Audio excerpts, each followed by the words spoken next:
She's the ugly one behind the kitchen door, so don't embarrass us by standing beside Hope tonight.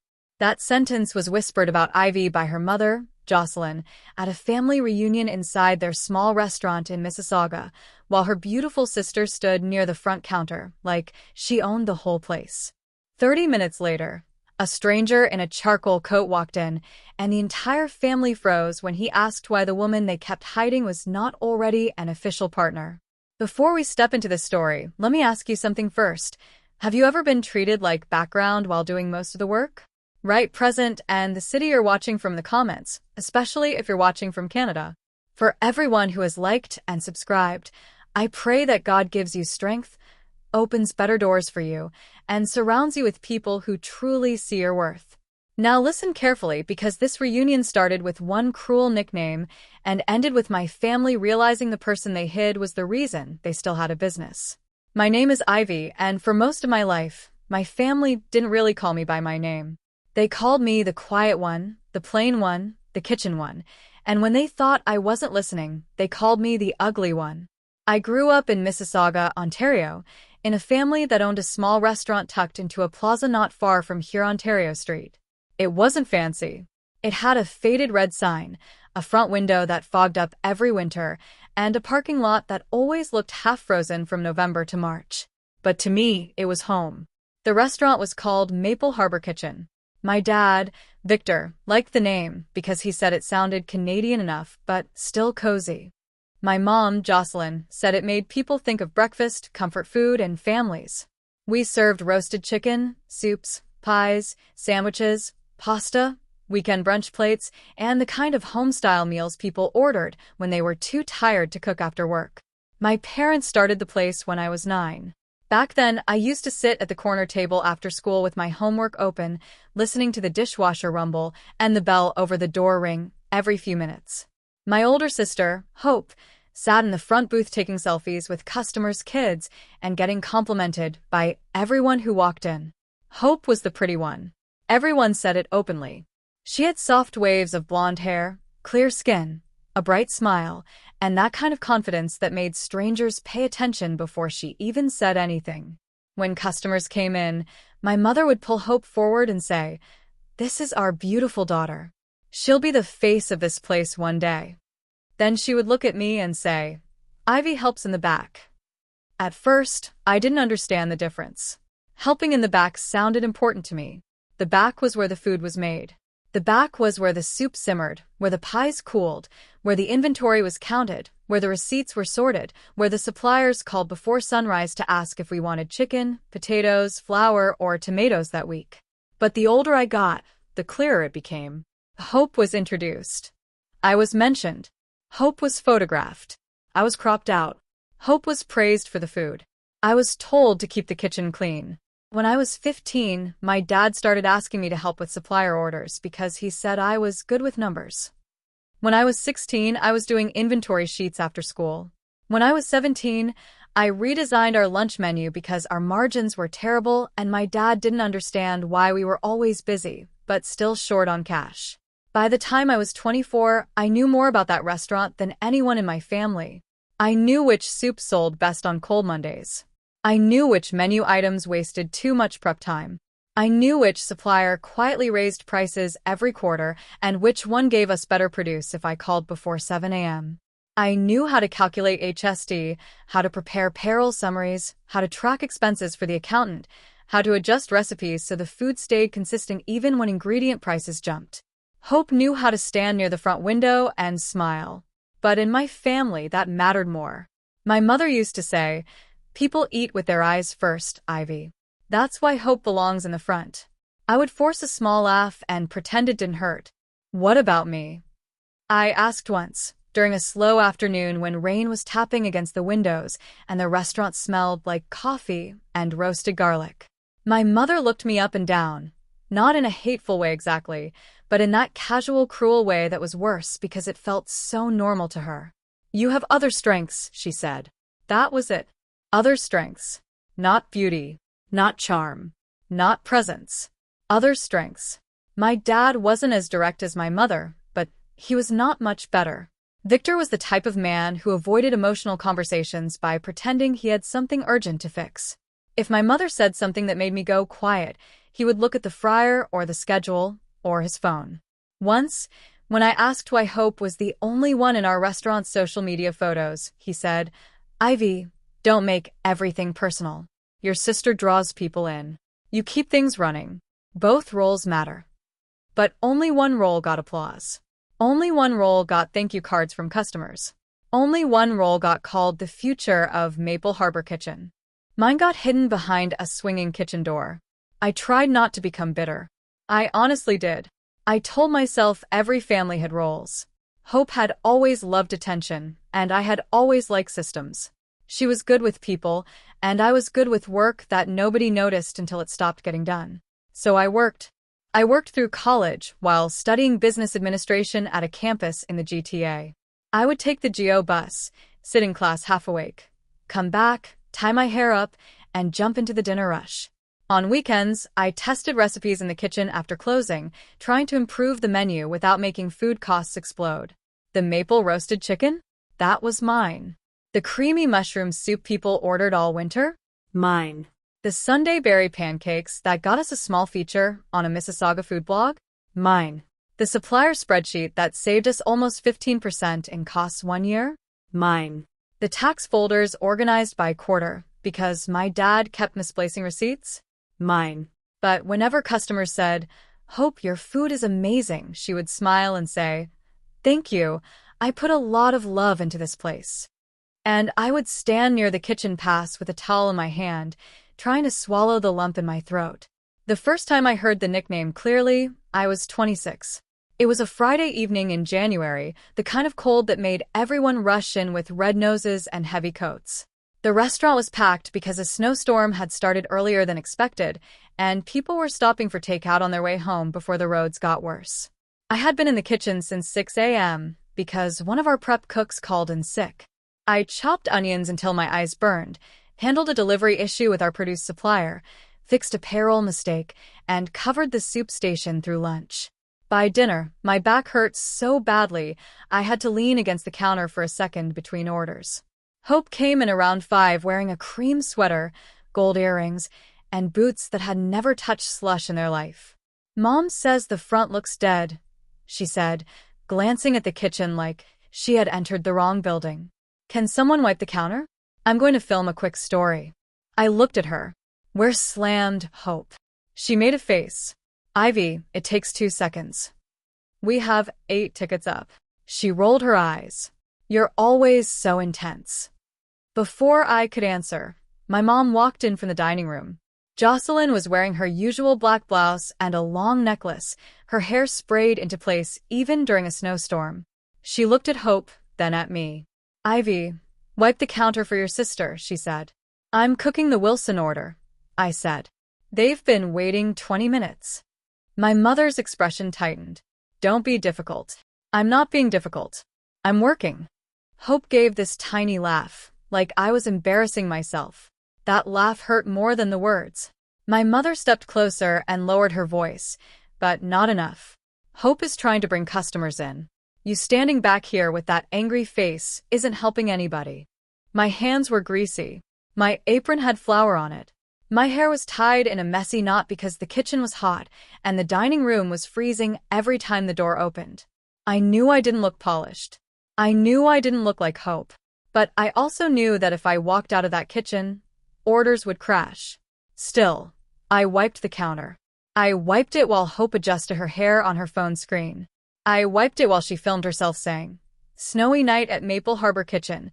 Come warm up with our famous mushroom soup." Our famous mushroom soup. My soup. That night, after closing, my family sat at one of the back tables eating leftover pasta. Wesley, my younger brother, had come by after work. He didn't help much at the restaurant, but he loved acting like he had business opinions. My cousin Kendall was there too because she had been helping Hope plan a family reunion we were hosting the following month. The reunion was supposed to bring together relatives from Ontario, Alberta, and even a few from Vancouver. My mother wanted it at the restaurant because she said it would be a beautiful way to show how far the family had come. By that, she meant she wanted everyone to see Hope standing in the front. Kendall scrolled through her phone and said, "We need a photo wall. Maybe balloons. Something clean but cute. Hope should do a welcome speech." Hope smiled. "I can talk about how the restaurant has grown." I almost laughed because Hope didn't even know where we kept the extra receipt paper. My dad nodded. "That sounds good." I said, "Maybe we should also talk about the new menu changes and the supplier program. People always ask how we kept prices stable." The table went quiet for half a second. Then Wesley snorted. "No one wants to hear about potatoes and invoices at a reunion." "I'm not saying a full report," I said. "I mean, it's part of the restaurant story." My mom tilted her head. "Ivy, sweetheart, the reunion isn't a staff meeting." "I know that." "Then let Hope speak," she said. "She has the right energy for it." "The right face for it," Wesley muttered. Hope gave him a playful slap on the arm. "Stop." But she didn't look offended. Kendall glanced at me, then looked away quickly, like she had heard something awkward but didn't want to be involved. I stared at my plate. My dad cleared his throat. "Ivy, you'll be busy with the kitchen anyway. We'll need the food perfect." There it was again. The front for Hope. The work for me. Something inside me tightened, but I still tried to stay calm. "I can prep ahead," I said. "I can be there for the welcome too." My mother's smile disappeared. "Ivy," she said, softer now, which somehow made it worse, "we talked about presentation." I looked at her. "What does that mean?" "It means everyone has a place where they shine." "And where do I shine?" No one answered right away. Hope looked down at her nails. Wesley leaned back in his chair. My dad suddenly became very interested in the salt shaker. My mother sighed. "You shine behind the kitchen door." That's not an insult, but it felt like one. From that day, I started noticing every small way they kept me out of sight. When local customers wanted to thank the cook, my mother said, "Oh, Hope is busy right now," even if I was standing right there. When food bloggers messaged our restaurant page, Hope answered as if she had created the recipes. When a nearby business association asked for photos of our team, my mother sent 3 pictures. Hope at the counter, Victor beside the sign, Jocelyn holding a tray. I wasn't in any of them, not even in the background. One morning in February, I arrived at the restaurant before sunrise. The plaza was still dark except for the pharmacy sign blinking across the parking lot. I unlocked the back door, stepped inside, and turned on the kitchen lights. For a moment, the restaurant was quiet. No comments, no laughter, no one telling me where I belonged. I liked those early hours. The city felt softer then. Delivery trucks rolled through the streets, coffee shops started opening, and the air inside the restaurant still held the cold from outside before the ovens warmed everything up. I made myself coffee, opened my laptop at the small desk near the dry storage room, and started updating our quarterly numbers. That was when I realized something was wrong. The rent had gone up, food costs were high, and payroll was tight. I knew all that, but the bank balance looked worse than it should have. There were charges I didn't recognize. Marketing expenses, beauty services, clothing purchases, a hotel deposit, a photographer, several things labeled as brand development. Hope. My stomach dropped. I clicked through the statements and started matching transactions. Some were clearly for the restaurant. Social media ads, a ring light, a website update. But others had nothing to do with the business. A spa package in Port Credit, a designer dress from Square One, a weekend hotel booking downtown Toronto, all charged to the business credit card. I sat there staring at the screen, my coffee going cold beside me. When my dad came in at 8, carrying a box of paper cups and looking tired, I turned the laptop toward him. "Dad, we need to talk about these charges." He looked once, then looked away. "I know. You know?" He put the paper cups on the shelf. "Your mother said it was for Hope's branding. Her hotel stay was branding?" "Ivy, lower your voice. There's no one here." He rubbed his forehead. "The restaurant needs visibility. The restaurant needs rent money." His jaw tightened. "Don't talk to me like I'm stupid. I'm not. I'm telling you we're short. HSD is due soon, and if we keep doing this, we're going to be behind with the CRA." The moment I said CRA, his face changed. Not anger. Fear. It was quick, but I saw it. Dad, I said slowly, are we already behind? He didn't answer. My chest went cold. How behind? I'm handling it. How behind, Dad? He snapped. I said I'm handling it. I sat back in the chair, stunned. My dad rarely yelled. Not because he was gentle, but because he usually let my mother do the cutting. Hearing him snap like that made my hands go still. Then he lowered his voice. Your mother doesn't need stress before the reunion. Hope doesn't need negativity. We need the event to go well. There may be people there who can help us. What people? He hesitated. Dad. He sighed. Your Uncle Zachary knows someone who invests in small restaurant groups. Maybe not a full buyout. Maybe a partnership. I don't know yet. I blinked. An investor? Maybe. And no one told me? You're busy with operations. I almost laughed. Operations. The word he used when he needed my work, but not my opinion. If someone is looking at this business, I said, tapping a laptop, they need accurate numbers. Not Hope's fake branding expenses mixed into food costs. His expression hardened. Careful. I'm serious. So am I, he said. This family needs Hope to impress people. You can help by making sure everything behind the scenes is perfect. I looked at him for a long moment. What about the truth? The truth, he said, is that people invest in what they can see. Then he walked into the dining room, leaving me sitting there with the numbers, the unpaid tax balance, and a feeling in my stomach that wouldn't go away. That week, I barely slept. During the day, I worked like always. I handled orders, cleaned up mistakes, made sauces, checked invoices, trained our part-time server Adam on the new POS system, and updated our prep schedule. At night, I built a report. Not a pretty report. A real one. I broke down food costs by dish. I highlighted which menu items actually made money. I separated Hope's branding expenses from operating expenses.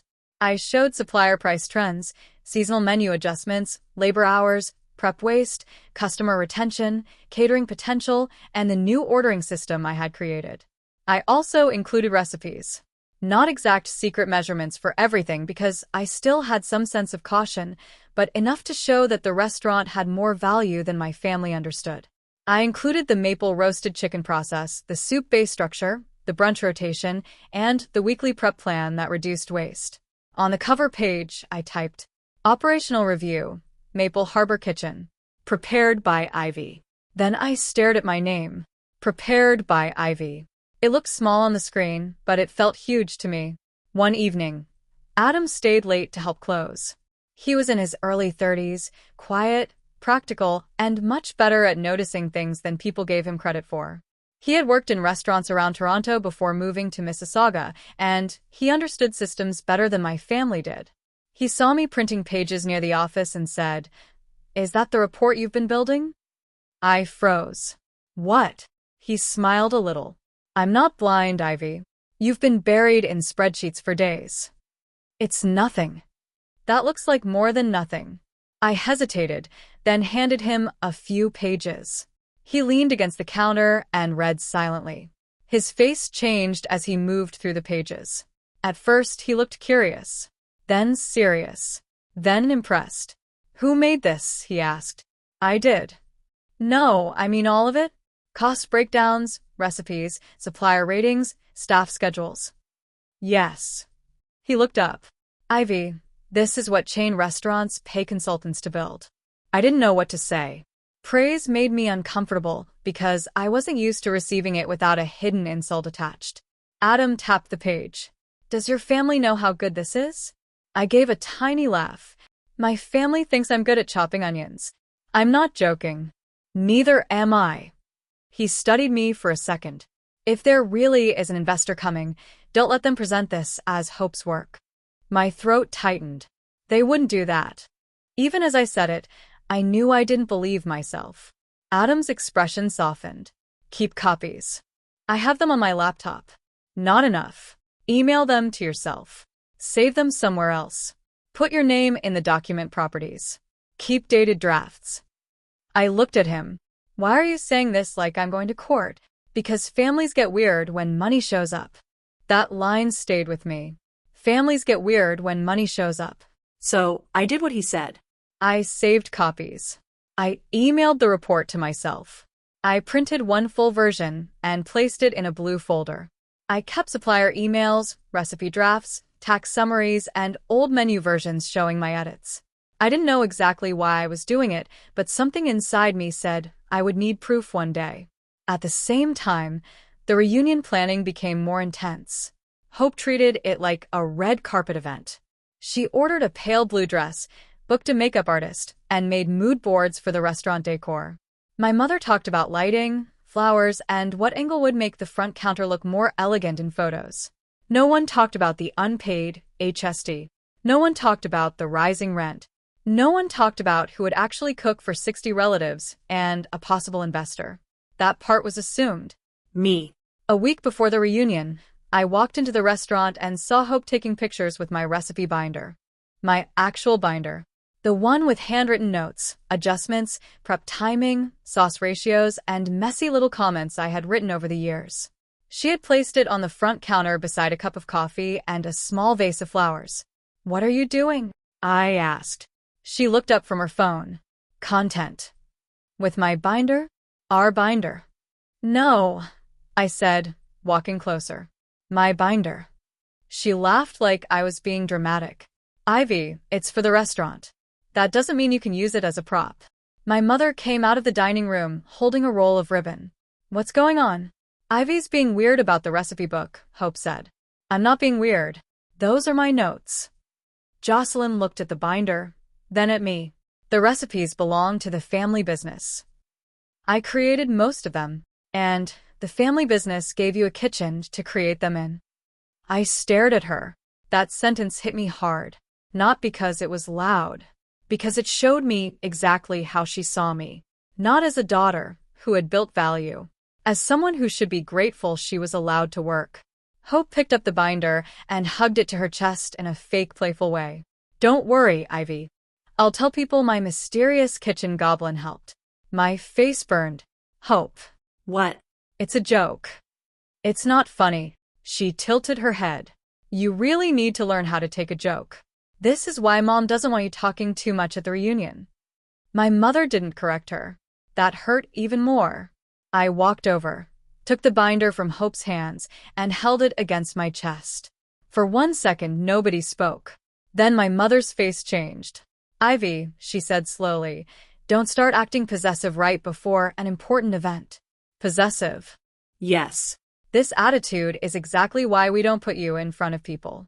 I felt my throat tighten. "Because I don't like being mocked? Because you make everything about your feelings." Hope crossed her arms. "You're jealous." I looked at her. "Of what?" She gave me a sad little smile that wasn't sad at all. "Of me." I almost dropped the binder. My mother sighed, like she was exhausted by me. "Hope, don't engage." Hope's eyes became shiny suddenly, like she could cry on command. "I try so hard to make this place look good, and Ivy hates me for it." "I don't hate you," I said, shocked. "I hate that you keep taking credit for my work." My mother's voice sharpened. "Enough." "But..." "Enough, Ivy." Hope wiped under one eye, even though I didn't see any tears fall. That was the first time I understood how dangerous her beauty was inside our family. It wasn't only that people admired her. It was that she could turn herself into the victim in seconds. And everyone would believe her. That night, my mother told me not to come to the front during the reunion unless someone specifically asked for me. She said it while we were alone in the office, surrounded by boxes of napkins and printer paper. "You'll be more comfortable in the kitchen," she said. No, Mom. "You'll be more comfortable if I'm in the kitchen." Her mouth tightened. "Don't twist my words." "I'm not twisting them. I heard them my whole life." She stared at me, and for a second, she looked less like my mother and more like a manager dealing with an employee who had become inconvenient. "You have always been sensitive about Hope. I have always been tired of being hidden. No one is hiding you." I laughed once. I couldn't help it. She leaned forward. "Don't laugh at me. Then don't lie to me." Her face went cold. "You know what your problem is?" she said. You think work means people owe you admiration. But the world doesn't work like that. Customers don't care who chopped carrots. They care about warmth, beauty, charm, atmosphere. Hope understands that. You don't. I understand this business better than she does. You understand tasks. I blinked. She continued. Hope understands people. And I'm not people? For a split second, something flickered in her face. Not guilt exactly. I think it was annoyance that I had made the conversation harder than she wanted it to be. Then she said, at the reunion, you will help from the kitchen. You will not create tension. You will not embarrass your sister. And you will not talk about reports, taxes, or supplier nonsense unless your father asks. Supplier nonsense. Tax nonsense. The things keeping us alive. I went home that night to the basement apartment I rented near Cooksville and cried in my car before going inside. Not loud crying. Not dramatic crying. The kind where your face barely moves because you're too tired to make sound. I sat behind the wheel with my coat still on, watching snow collect along the curb, and I asked myself how many years I had wasted trying to earn a place in a family that had already decided where I belonged. Behind the kitchen door. The next few days became worse. My mother started checking my clothing choices for the reunion like I was a problem to manage. Don't wear anything bright, she said. It pulls attention. Hope added, black is slimming. Wesley laughed. My dad heard them and said nothing. At the restaurant, my access to the social media accounts suddenly stopped working. Hope said she had updated the brand passwords. When I asked why she didn't tell me, she said, because you never post anything fun anyway. Then I found a printed program for the reunion near the office printer. At the top, under Welcome Speech, it said, Hope, Creative Director, Maple Harbor Kitchen. Creative Director. Hope had never directed anything except where customers should stand for a selfie. Below that, under Family Recognition, it listed my parents, Wesley, Hope, Uncle Zachary, and even Kendall for helping with decor. My name was not there. I stared at the paper so long the letters blurred. Adam walked in carrying a box of receipt rolls and stopped when he saw my face. What happened? I handed him the program. He read it once, then his jaw tightened. Ivy. I know. They left you off completely. I know. He looked toward the dining room, then lowered his voice. Did you sign anything giving them rights to your work? No. Good. Don't. Why would you say that? Before he could answer, my dad came in. Victor looked at Adam, then at me. Ivy, your mother needs you in the dining room. I folded the program and slipped it into my apron pocket. When I walked out, my whole family was gathered at one of the tables. My mother had a folder in front of her. Hope sat beside her with that innocent expression she wore whenever something had already been decided without me. Wesley leaned back with his arms crossed. Uncle Zachary was there too, wearing a wool coat and smelling like expensive cologne. He was my dad's older brother, and he had always treated the restaurant like a cute hobby that somehow fed him for free. My mother smiled too brightly. Ivy, sit down. I didn't like her tone. What is this? Sit. I sat. She opened the folder and slid a document toward me.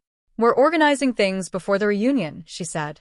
Since there may be investment conversations, we need everything clean. I looked at the first page. It was some kind of employment agreement. My name was at the top. Ivy, kitchen operations staff. Not partner. Not manager. Not menu developer. Kitchen operations staff. I kept reading. There were clauses about confidentiality, brand representation, intellectual property, recipes, operational procedures, supplier information, and media communication. The language was formal, but the meaning was simple. Anything I had created belonged fully to Maple Harbor Kitchen. I had no claim. I had no authority. I could not speak publicly on behalf of the business. My body went cold. Where did this come from? I asked. Uncle Zachary said, a lawyer friend helped draft a basic agreement. A lawyer friend? He shrugged. Standard business housekeeping. I looked at my father. You knew about this? Victor wouldn't meet my eyes. It protects the restaurant. From who? Me? My mother's voice became gentle, which meant she was about to hurt me. Ivy, don't make this emotional. It has my name on it. Exactly. This gives you a clear role. I already have a clear role. I run half the business. Hope made a small sound, like she was trying not to laugh. I turned to her. What? She lifted both hands. Nothing. No, say it. My mother snapped. Don't attack your sister. I asked what she meant. Hope sighed. Ivy, you don't run half the business. You cook and organize things. That's important, but it's not ownership. Neither is taking selfies. Her face changed instantly. I knew it, she whispered. You hate me. Oh my God, Hope. My mother slammed her palm lightly on the table. Enough. Everyone in the dining room went quiet, including 2 customers near the window. My face burned. My mother lowered her voice. Sign the document. No. My dad finally looked at me. Ivy. No, Dad. Wesley leaned forward. Why are you making this hard? If you've got nothing to hide, sign it. I stared at him. That makes no sense. Uncle Zachary gave a dry laugh. This is why investors don't like family businesses. Too much drama from people who don't understand structure. I looked down at the document again. My name felt trapped on the page. Kitchen operations staff. I thought about every morning I had opened the restaurant before dawn. Every night I had stayed late fixing numbers. Every recipe I had tested. Every supplier I had negotiated with. Every tax folder I had built because my father couldn't find anything. Every time Hope smiled in front of food I made and accepted praise like it belonged to her. Then I pushed the paper back. I'm not signing this. My mother's eyes narrowed. Then you need to think carefully about your future here. The threat was quiet, but it landed. For a second, I couldn't breathe properly. My future here. As if I hadn't already given them my 20s. As if the restaurant wasn't built on my unpaid evenings, my missed birthdays, my early mornings, my exhaustion, my ideas. I stood up. I have prep to finish. My mother said, we're not done. I am. I walked back into the kitchen with my hands shaking so badly, I almost dropped a tray. Adam was near the sink. He took one look at me and said, they tried to make you sign something. I nodded. Did you? No. Good. I pressed both hands against the stainless steel counter and tried to steady myself. He said, Ivy, listen to me. Make another copy of your report. Keep it off-site. I already emailed it to myself. Good. Do it again. I looked at him. You're scaring me. I'm trying to keep you from getting erased. That sentence stayed with me, because that was exactly what it felt like. Not ignored. Not underestimated. Erased. So that night, after closing, I took photos of the document they had tried to make me sign. I scanned my recipe binder. I saved the report again. I backed everything up to a cloud folder and emailed a copy to a separate account. Then I did one more thing. I sent the operational report to the email address Uncle Zachary had mentioned by accident during one of his calls. Northline Hospitality Group. I didn't write a dramatic message. I didn't complain about my family. I didn't beg anyone to believe me. I wrote, Hello, my name is Ivy. I handle kitchen operations, supplier systems, recipe development, and financial reporting for Maple Harbor Kitchen in Mississauga. I understand there may be interest in our restaurant. If you are reviewing the business, I believe the attached operational report will provide a more accurate picture of its value. Thank you, Ivy. Then I attached the report. My finger hovered over send for almost a full minute. I kept hearing my mother's voice. You shine behind the kitchen door. I kept hearing Wesley. The right face for it. I kept hearing Hope. My mysterious kitchen goblin. Then I clicked send. For the first time in my life, I didn't ask my family for permission to be seen. Now, before we continue, I want to ask you something honestly. If you were in my position, would you have sent that report, or would you have stayed quiet to keep peace in the family? Comment send it if you believe proof matters, because looking back now, I think that one email was the first time I chose myself. The morning of the reunion came with freezing rain. Of course it did. That kind of weather where the sidewalks look wet, but every step feels dangerous. The radio kept warning people about slick roads across the GTA, and the restaurant windows were covered in little streaks of ice water by the time I arrived. I got there at 5:30 a.m. The reunion wasn't until evening, but there was too much to do. Soup had to be made. Chicken had to be marinated. Potatoes had to be roasted. Dough had to be prepared for pies. The coffee stations had to be set up.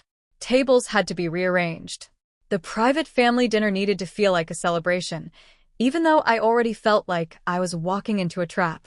Inside, the restaurant smelled like cold metal, old coffee, and cleaning spray. I turned on the kitchen lights.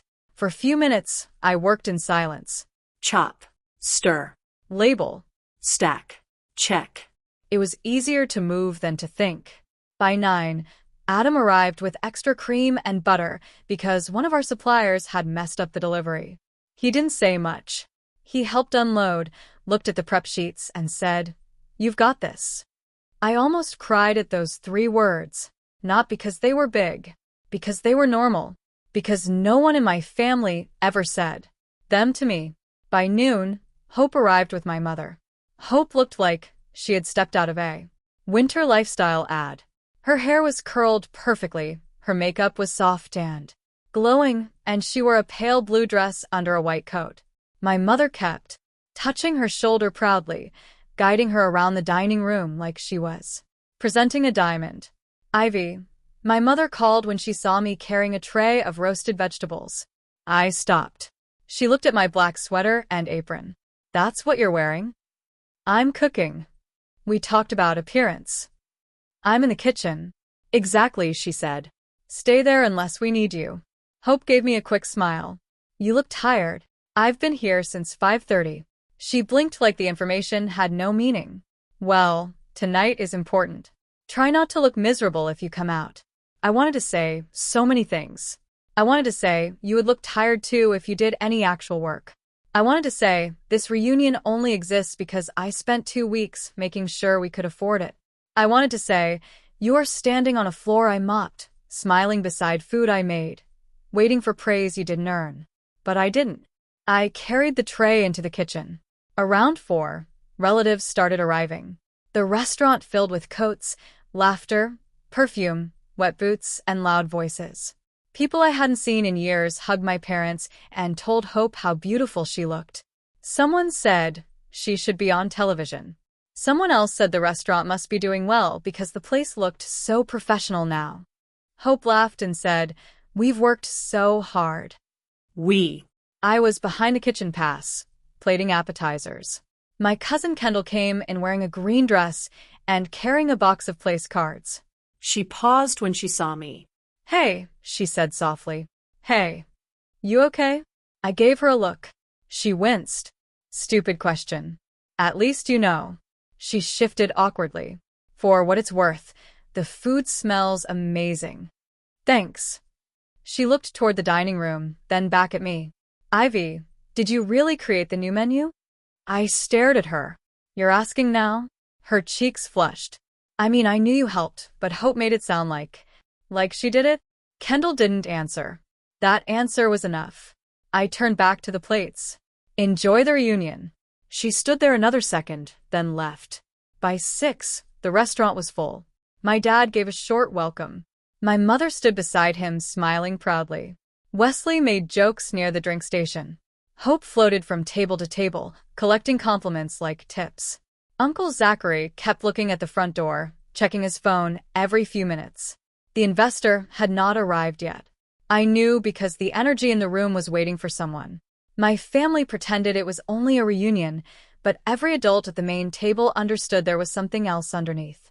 My mother had polished the front counter twice. My dad kept adjusting his collar. Hope kept asking if her lipstick looked okay. At 6:40, my mother came into the kitchen. "Ivy." I looked up from the chicken trays. "What?" "Come here for a second." I followed her to the little hallway near the office, away from the kitchen staff and the dining room. She turned to face me. "Listen carefully," she said. "The investor may come tonight." "I know. Your uncle says he is very private. He may not stay long. We need to make the right impression." "Okay. That means you do not bring up the document." I stared at her. "The one you tried to pressure me into signing?" Her mouth tightened.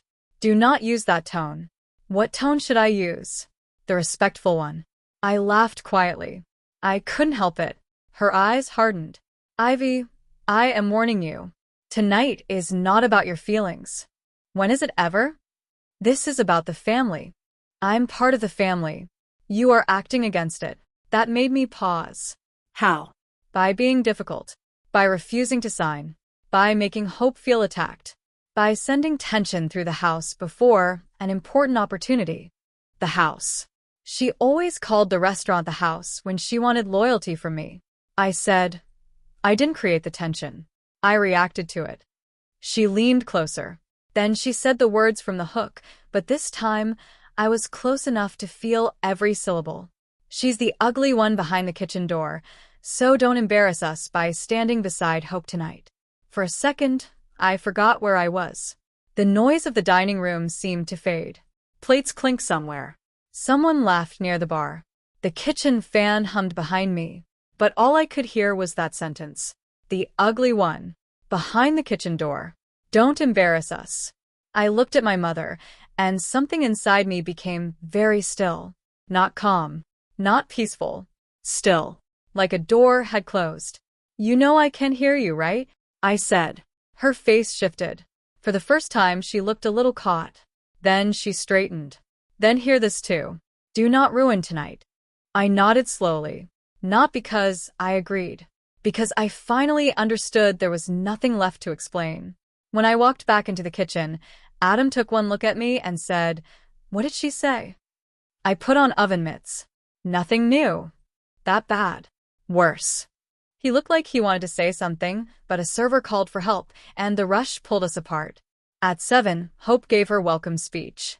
I watched from the kitchen doorway, partly hidden by the wall. She stood in front of the photo wall Kendall had made, holding a microphone like she had earned it. The warm lights made her dress glow. People smiled at her before she even began. Thank you all for coming, she said. Maple Harbor Kitchen has always been more than a restaurant. It's our family's heart.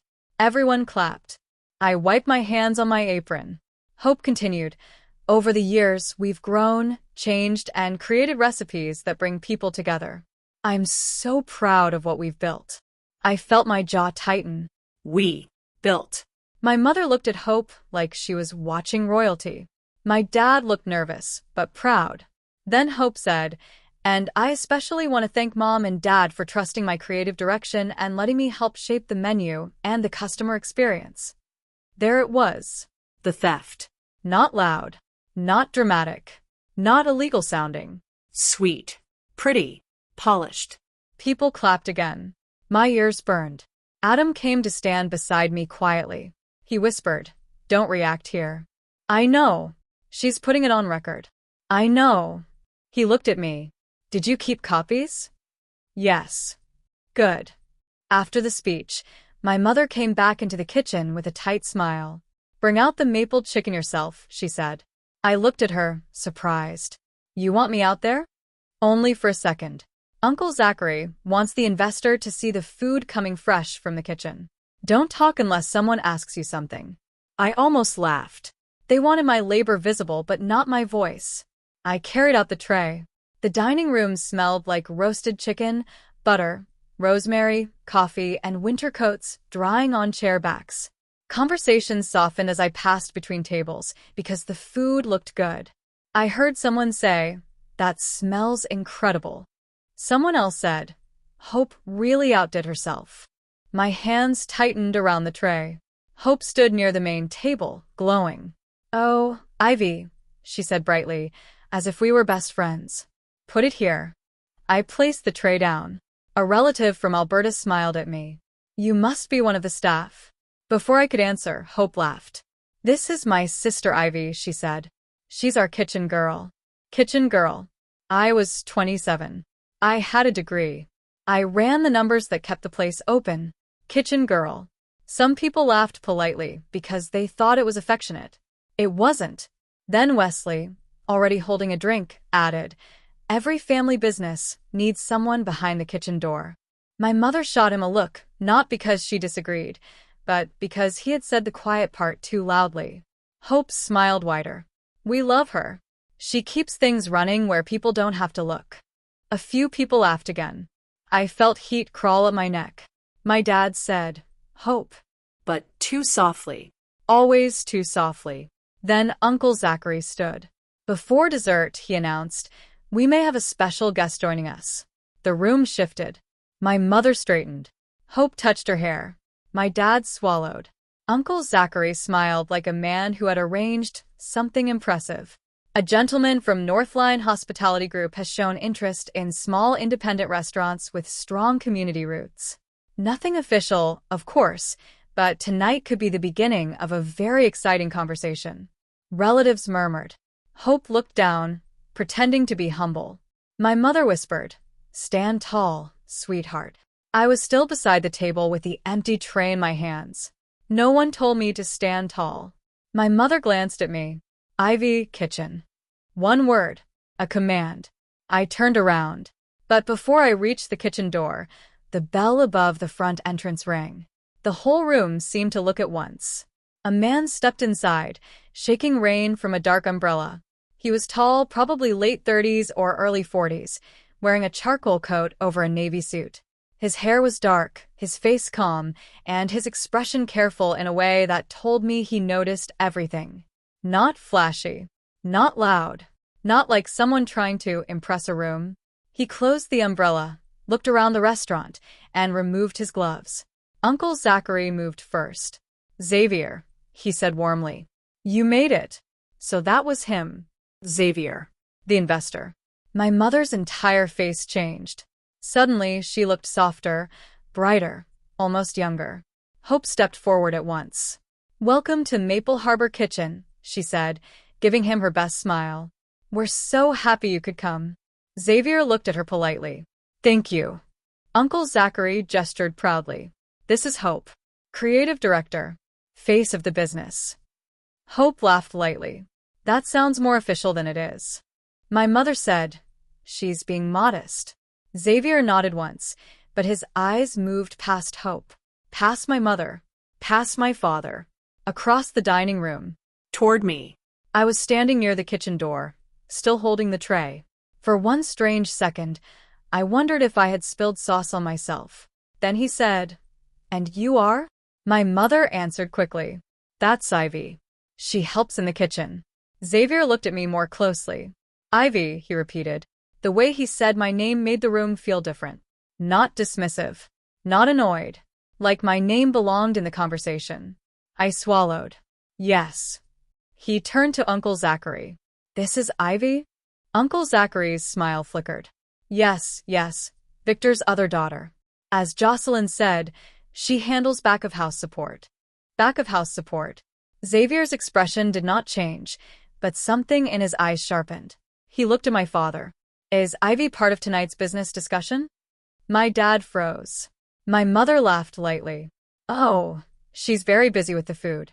Hope and Victor can answer whatever you need." Hope stepped closer. "I'd be happy to walk you through our vision." Xavier looked at Hope, then at the tray in my hands, then back at me. "I appreciate that," he said. "But I came here after reviewing an operational report prepared by Ivy." The room went quiet. Not silent. Quiet. Like everyone had inhaled but forgotten to exhale. My mother's smile stayed on her face, but it stopped looking real. My dad looked at me. Hope blinked. "I'm sorry." Xavier reached into his coat and pulled out a folder. A blue folder. Not mine, but similar enough that my chest tightened. He placed it on the nearest table. "The cost controls, supplier mapping, menu engineering, prep systems, and financial review were the reason I agreed to come tonight," he said calmly. "The recipes were strong, yes, but the systems behind them were what caught my attention." Uncle Zachary cleared his throat. "Of course. The whole family contributed too." Xavier cut him off gently. The report had one name on it. Nobody moved. Then he said it. "Ivy." My mother's face went pale. Hope's mouth opened slightly, then closed. Wesley looked from me to Xavier like he was trying to solve a math problem he didn't like. My heart was pounding so hard I could feel it in my ears. For years, I had imagined being seen. I thought it would feel warm, maybe emotional, maybe satisfying. But in that moment, it felt terrifying. Because when invisible people become visible, the people who hid them panic. My mother recovered first. Oh, she said with a small laugh. Ivy is very helpful with paperwork. She's always been good with little details. Little details. Xavier looked at her for one quiet second. Then he opened the folder. With respect, Mrs. Jocelyn, this is not little details. My mother's face tightened at being corrected. Hope stepped in. I think there may be a misunderstanding. Ivy helps organize things, but the menu direction and customer-facing concept were mine. I looked at her. She didn't look at me. Xavier turned one page. The mushroom soup that increased winter lunch traffic by 22%. The maple roasted chicken with adjusted portion cost. The brunch rotation that reduced prep waste. The supplier change that improved margins by almost 15%. The HSD correction notes. The labor scheduling model. He looked up. Were those yours? Hope went still. The dining room had gone completely silent now. Even the relatives at the back tables were watching. Hope smiled, but her lips trembled slightly. I was involved in the overall brand. That wasn't my question. My dad said, maybe we should discuss this privately. Xavier nodded. I agree. With Ivy present. My mother said quickly, she isn't part of ownership. Something flashed across Xavier's face. Not surprise. Concern. He looked at me again. Is that true? I didn't know how to answer. Legally, yes. Practically, no. Emotionally, I had been paying for a seat at that table with my life for years. My mother's voice sharpened. Ivy, go check the kitchen. And maybe the old me would have gone. The old me would have lowered my eyes, carried the tray back, and cried near the freezer where no one could hear. But the old me had sent an email. The old me had kept copies. The old me had refused to sign.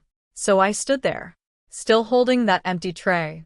And for the first time in my life, I said, no. The word was small, but it landed like a plate breaking. My mother's eyes widened. Excuse me? I said no. Hope whispered, Ivy, don't do this. I turned to her. Do what? Speak. My dad's face was gray. Ivy, please. That hurt. Not because he sounded angry. Because he sounded scared. Xavier closed the folder slowly. Then he said, before I discuss any investment, I need to know whether Ivy is a partner here, or whether I am about to expose a very serious lie. And that was the moment my whole family finally understood that the woman they had spent years hiding behind the kitchen door had walked into the room with more power than any of them expected. For a few seconds, no one moved. I could hear the soft hum of the drink fridge behind the counter. I could hear a fork lightly tap against a plate somewhere near the back. I could hear the freezing rain ticking against the front window like tiny stones. But my family was silent.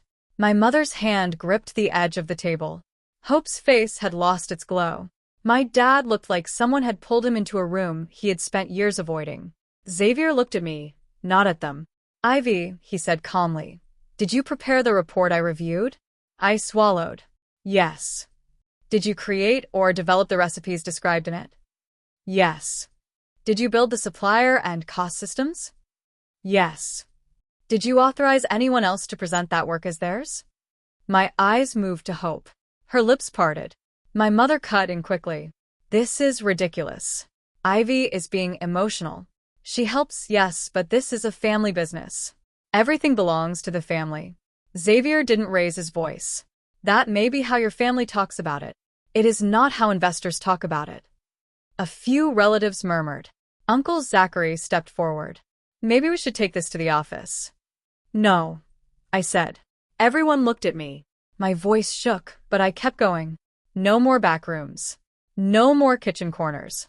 No more little private talks where everyone tells me to be quiet. Hope's eyes filled with tears instantly. Ivy, why are you humiliating us? I almost laughed. Humiliating them. After all those years. After Kitchen Girl. After Ugly One behind the kitchen door. After they tried to make me sign away every recipe and every system I had created. You're not humiliated because I lied, I said. You're humiliated because I finally told the truth where people could hear it. My mother's face hardened. You ungrateful girl. That word hit me in an old place. Ungrateful. The favorite word of people who benefit from your silence. I looked at her and said, I gave this restaurant my mornings, my nights, my weekends, my education, my recipes, my numbers, and my health. And you called me ugly for not being useful in the way Hope was useful to you. The room went dead quiet. Hope whispered, Mom didn't mean it like that. I turned to her. You heard her say it. Hope looked away. That was her confession. Xavier opened the folder again and pulled out a printed copy of my email. I received this report directly from Ivy before tonight. It is time-stamped. It includes version history and attached documents. My dad finally spoke. Ivy, why didn't you come to me first? I stared at him. Dad, I did. For years. He looked down. I came to you when Hope used the business card for personal things. I came to you when Mom took my name off the menu notes. I came to you when they locked me out of the restaurant account. I came to you every time someone praised Hope for food I made. You always looked away. His face crumpled a little, but I didn't stop. You taught me that if I wanted the truth protected, I couldn't leave it with you. That hurt him. I could see it, but it was still true. Xavier looked at Victor. Mr. Victor, I need a clear answer. Does Ivy have formal authority here? My dad's mouth moved, but no words came out. My mother snapped. No. She does not. There it was. Clean. Cold. Final. I expected it to break me. Instead, something in me settled. Xavier closed the folder. Then Northline Hospitality Group has no interest in investing under the current structure. Hope's tears stopped. My mother blinked. Excuse me? I came because of operational value, Xavier said. That value is tied directly to Ivy's work. If she has no authority, no protection, and no official role, then the business is unstable. Uncle Zachary's smile had completely vanished. You can't be serious. I am. My mother's voice rose. You would walk away from an opportunity because of kitchen paperwork? Xavier turned to her. No. I would walk away because you do not understand what your own business is worth. That sentence landed harder than anything I could have said. Hope sat down slowly. Wesley muttered, This is insane. Adam, who had been standing near the kitchen door, finally stepped forward. It isn't insane. Anyone who works here knows Ivy runs the place. My mother glared at him. Your staff. So is Ivy apparently, Adam said. Funny how only one staff member keeps the restaurant from falling apart. A few people whispered. Kendall stood near the dessert table with one hand over her mouth. Her eyes were fixed on me, and for once, she looked ashamed. Xavier turned back to me. Ivy, I can't tell you what to do with your family, but professionally, I can tell you this.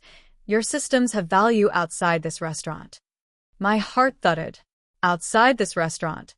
I had never allowed myself to imagine that. My entire life, Maple Harbor Kitchen had felt like the only place I could belong, even while it refused to make room for me. The thought that my work could matter somewhere else made me feel dizzy. My mother noticed the shift in my face. Her voice softened immediately. Ivy, sweetheart, let's not be dramatic. Of course we value you. I looked at her. That sweet tone almost worked. It had worked on me for years. But not that night. No, I said. You value what I do. You don't value me. Her mouth tightened. My dad whispered, What do you want? It was the first real question he had asked me in years. I looked around the restaurant. The red sign, the foggy windows, the relatives pretending not to stare. Hope's perfect dress, my mother's pale face, my father's tired eyes, the kitchen door behind me. Then I said, I want my name on what I built. My mother immediately said, Ownership is complicated. So, was keeping this place alive. Xavier nodded slightly, like he approved of that answer. Uncle Zachary tried again. Maybe we can revisit this after the event. No, Xavier said. The event is the reason we are discussing it now. My mother looked trapped. Hope looked furious under her tears. Wesley looked like he wanted to disappear. And for the first time, I was not the one being cornered. Now, let me ask you something here. When someone finally tells the truth in front of the same people who mocked them, do you think that is revenge, or is it justice? Write justice in the comments if you believe being quiet should never be the price of being loved, because that night, I learned silence only protects the people who benefit from it. My mother tried to save the night. Of course she did. She asked everyone to continue eating. She laughed too loudly. She told relatives, family businesses always have emotional moments. She tried to pull Xavier aside twice, but he politely refused both times unless I was included. That made her angrier than any insult could have. Eventually, we moved into the small office at the back. Me, Xavier, my parents, Hope, Uncle Zachary, and Adam, because I asked him to stay as a witness. The office was too small for that many people. Boxes of napkins were stacked against one wall. A printer sat on a filing cabinet. The air smelled like paper, coffee, and stress. Xavier placed my report on the desk. "Here is my position," he said. "I am not offering investment tonight. Not after what I saw." My mother's face fell.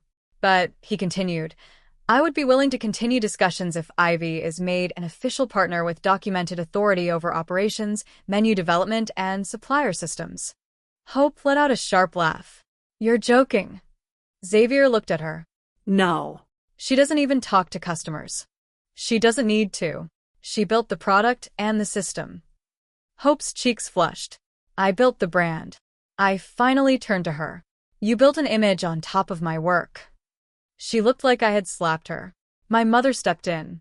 "Hope has worked hard too." "At what?" I asked. "Photos? Speeches? Taking credit." Hope's tears came back. "You've always hated me because people like me. I hated that you let them erase me." She opened her mouth, then closed it. That was the thing about Hope. She had spent so long being protected by charm that she didn't know what to do when charm stopped working.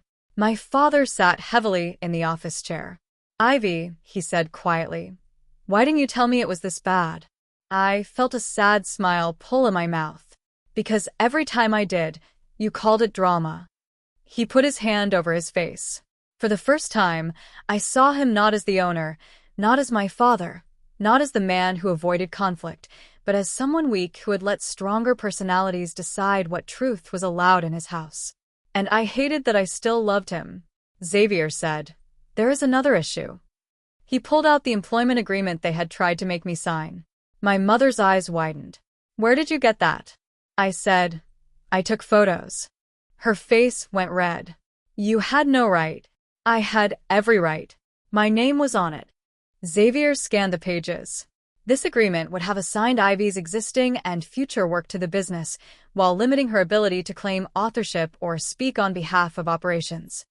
Uncle Zachary coughed. "Standard protection." Adam said, "Standard theft." My mother snapped, "Stay out of this." I looked at Adam. No. "He can speak." That small sentence felt strange in my mouth. He can speak. Because I could decide that now. Xavier looked at my parents. "If you want to repair this professionally, you should get independent legal advice. Ivy should have her own advisor. Nothing should be signed tonight." My mother looked at me like I had become someone she didn't recognize. Maybe I had. The next 2 weeks were ugly. Not loud ugly, at first. Cold ugly. My family didn't apologize. They reorganized. My mother told relatives I had misunderstood my role. Hope posted a smiling photo from the reunion with the caption, "Family is everything, even during hard conversations." Wesley stopped speaking to me except to ask where things were. My father tried to talk to me alone twice, but each time he started with, "You have to understand your mother," and I walked away, because I was done understanding everyone except myself. Xavier sent a formal follow-up email. He thanked us for the evening, then listed conditions before any future discussion: transparent financial records, verified ownership structure, operational leadership documentation, recipe attribution, and a formal role for me if Maple Harbor wanted to proceed. My mother called it blackmail. I called it the first fair document I had ever seen. I also booked a consultation with a small business lawyer in Mississauga. Her name was Gianna. Gianna had sharp eyes, short dark hair, and the calm energy of a woman who had heard every family business nightmare before mine. I sat in her office with my folder on my lap, wearing the only blazer I owned, and told her everything. Not emotionally at first. I tried to be professional. But somewhere between explaining the recipe binder and the nickname, my voice broke. Gianna didn't interrupt. She just slid a box of tissues across the desk.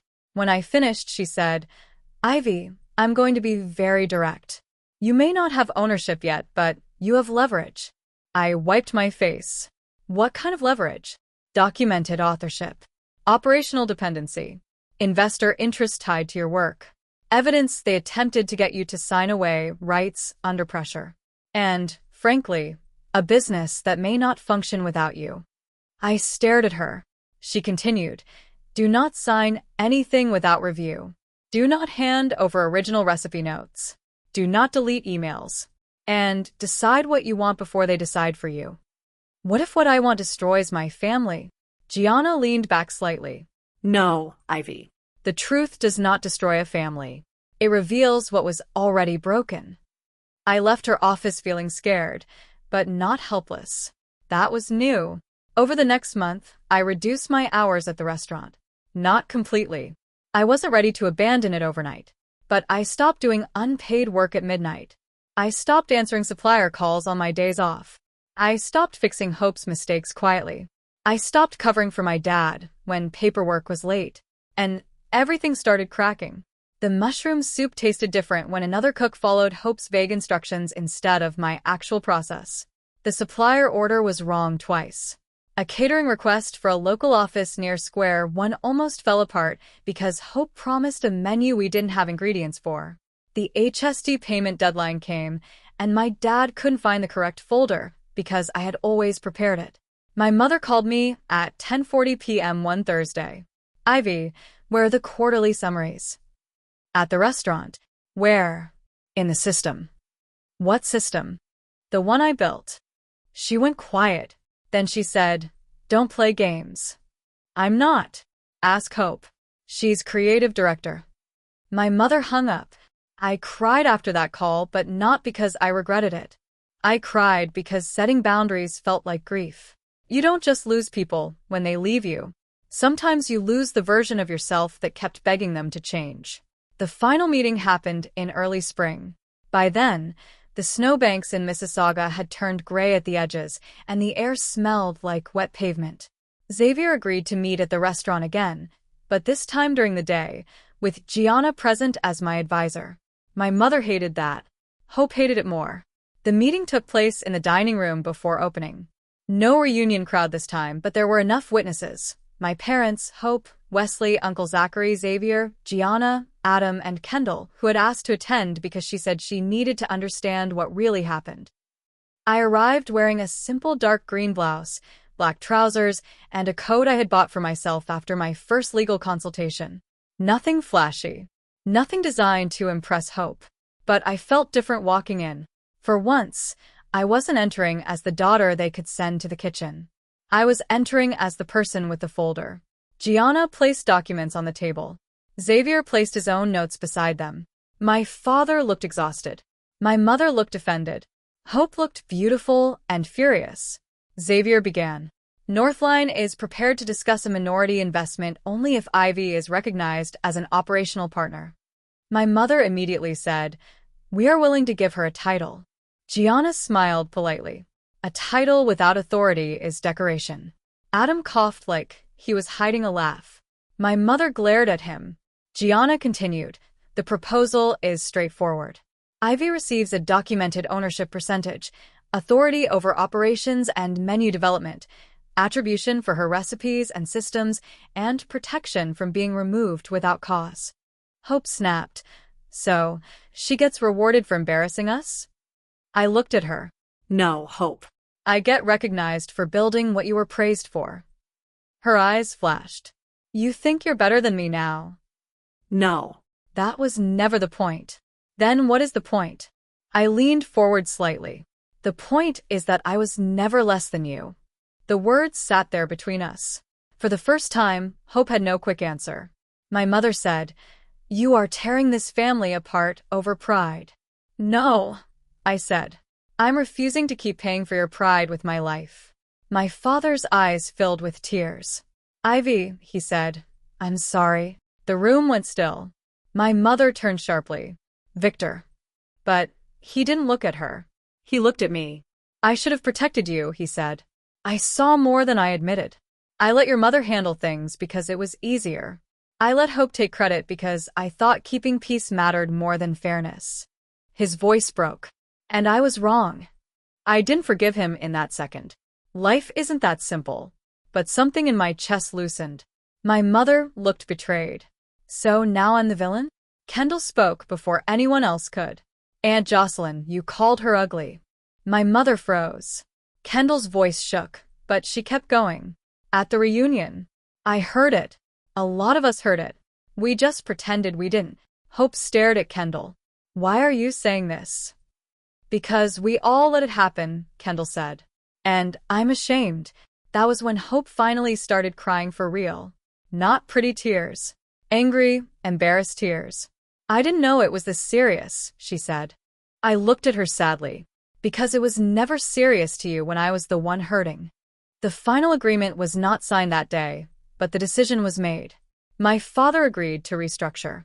My mother refused at first, but Xavier made it clear there would be no investment, no partnership, and no future conversation unless the business recognized where its value came from. Uncle Zachary tried to object until Gianna asked whether he had been involved in drafting the agreement meant to strip my claims. After that, he became very quiet. 3 weeks later, I signed my own agreement, reviewed by my lawyer, with my name spelled correctly. Ivy, operations partner and menu development lead. I stared at that line for a long time. Not kitchen girl. Not back of house support. Not the ugly one behind the kitchen door. Partner. The restaurant changed after that. Not magically. Not overnight. My mother and I didn't suddenly become close. Hope didn't suddenly become humble. Wesley didn't suddenly stop making stupid comments. But the balance shifted. My recipes were added to the menu with proper credit in the internal documents. The website was updated to include my role. Supplier decisions went through me. Financial reporting became transparent. Hope still handled customer-facing content, but she no longer touched operations without approval. The first time a customer asked who created the mushroom soup, my dad looked at me and said, Ivy did. 2 words. Ivy did. I had waited almost my whole life to hear them. Hope apologized months later. Not at the restaurant. Not in front of everyone. She came to my apartment with coffee from a place near Port Credit and stood awkwardly in my doorway. I don't know how to fix what I did, she said. I looked at her for a long moment. You start by not pretending you didn't do it. She nodded, crying quietly. I was scared, she admitted. Everyone loved me for being the pretty one. And when Xavier cared about your work, I felt like I had nothing. I didn't hug her. But I didn't close the door either. That's something you need to work on, I said. Because I can't shrink anymore so you can feel tall. She nodded again. It wasn't a perfect reconciliation. It was a beginning. My mother took longer. Honestly, I don't know if she ever fully understood. Some people apologize because they are sorry. Some apologize because the world no longer supports their version of the story. Jocelyn's apology sounded like, I may have been too hard on you. I accepted it as information, not healing. Then I built boundaries around it. I stopped chasing her approval. I stopped waiting for her to look at me the way she looked at Hope. I stopped making myself useful just to earn softness. And slowly, my life opened up.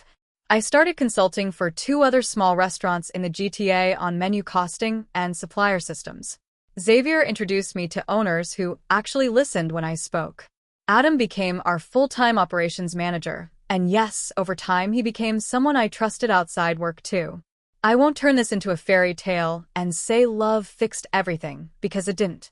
But being respected made love feel possible. The most satisfying moment came almost a year after the reunion.